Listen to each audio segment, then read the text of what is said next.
Wellington boots, billy boots, galoshes, by any name, rubber rain boots owe their existence to a 19th century American, Charles Goodyear. He invented the vulcanization process, a way to keep natural rubber from deteriorating. Nowadays, rain boots are made from a synthetic material called thermoplastic rubber, or TPR.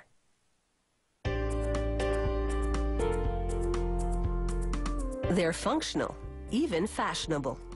Making rubber boots begins with spools of polyester yarn for their lining. A colored spool adds a thin line of color to indicate the foot size of the lining. A computer-programmed machine crochets the yarn with 242 needles. As we can see in slow motion, each gate opens completely, then closes on the yarn. The needle rotates 750 times per second. They can program the machine to make linings for any size of boot.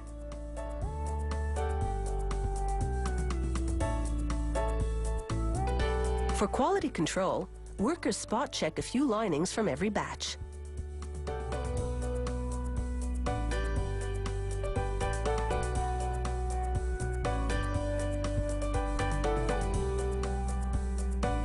Now the action moves to this automated injection molding machine with 6 stations.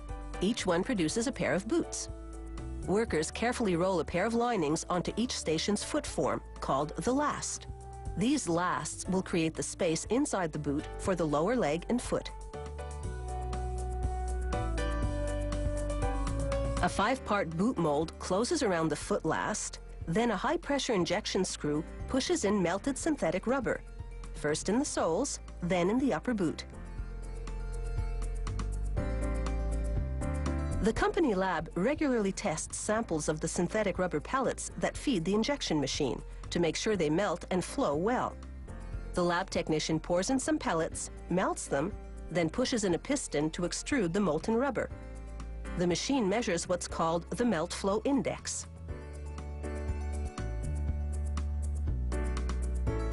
Back on the factory floor, a large suction hose feeds rubber pellets to the injectors, black for the boot body, red for the soles.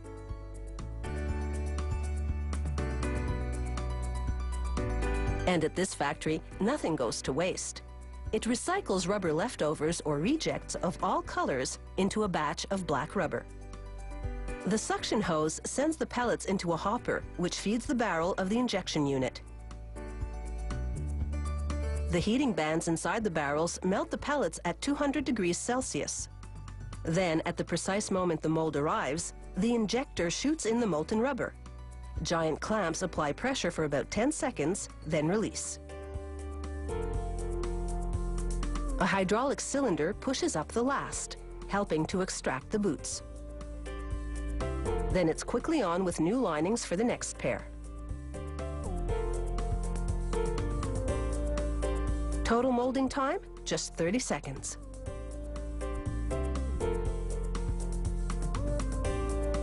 The boots cool for 45 minutes, then head off to packaging.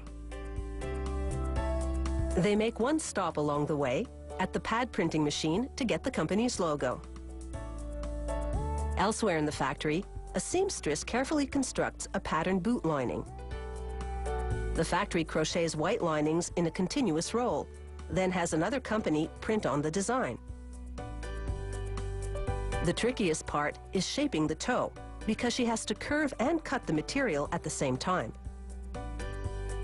For these patterned boots, the machine injects a transparent synthetic rubber into the mold so that the printed lining will show through.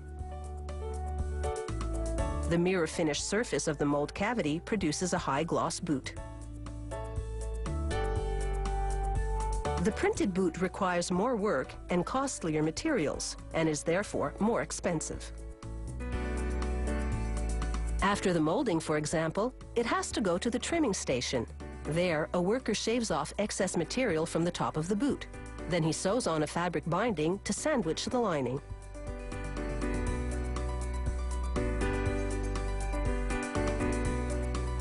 The factory randomly selects a boot from each batch and puts it through a battery of tests on this flex machine. It bends the boot in various ways, some 300,000 times, ensuring these rain boots can walk the walk.